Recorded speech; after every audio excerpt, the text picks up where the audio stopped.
All right, Rich, thank you so much. A pair of difficult medical diagnoses launched Chelsea Elliott into a life dedicated to serving others. After graduating from St. Edward, she started a nonprofit that would change the trajectory of thousands here in Central Texas. I sat down with the Austin native to learn more about her story and how she's helping the world see a little more clearly. That happens to be what we're good at helping with. This doesn't look like your typical visit for an eye exam, but this tiny house on wheels, known as Optical Prime, is a place that's helping the world see more clearly. Oh, I like the frame. That's Chelsea Elliott. This is her brainchild, just one piece of her nonprofit, Half Helen. Half Helen was a childhood nickname of mine.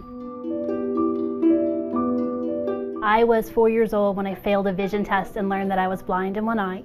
And in kindergarten, a failed hearing test revealed that I was deaf in one ear. They're completely unrelated. She found out she had Coates disease, a virus settled in her eye, causing the retina to detach.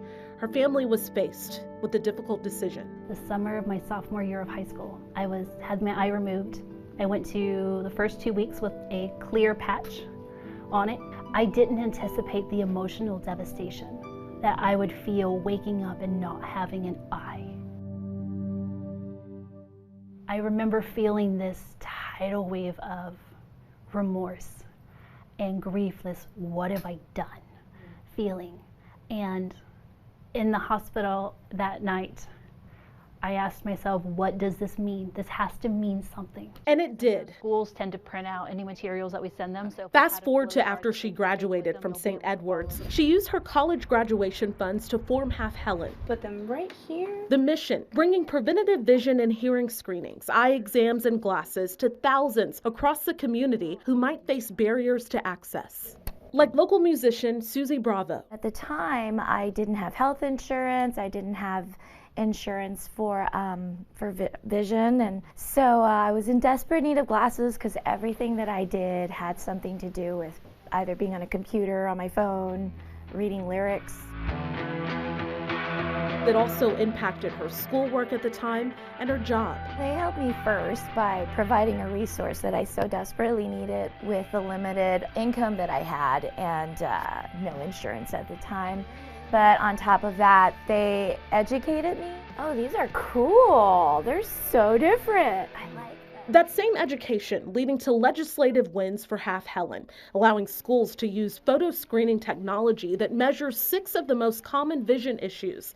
Elliott played a critical role in the passing of HB 3157, which expands access to preventative screenings.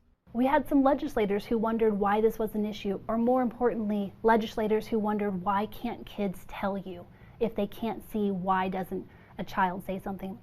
How many 5-year-olds know that they have a vision issue? I had no idea. Her advocacy work didn't stop there. She created an app called SwiftScreen, helping cut the screening process time in half for nurses in Central Texas schools. It is a data collection tool that vision screeners use to collect visual acuity, distance readings, as well as hearing screenings, and then we can email parents with the results. And perhaps the most gratifying part, serving her community and creating equitable health care for everyone in it. When they come and say that thanks to Half Helen, I feel safe driving to work every day, driving to pick up my kids from school. What do you want people to know about you and your journey and how you, in the words of your mom, decided to do something? I want people to know that Half Helen today was pure, relentless persistence. Who better to help champion a cause than someone who actually lost their eye? It was the realization that my vision and hearing losses that might have been prevented had they been detected early. That was the catalyst for this organization. In Austin, Jennifer Sanders, KXAN News. And you can read more about Chelsea's story, and you can also take a closer look at all of our 2024 Remarkable Women finalists at this story at KXAN.com.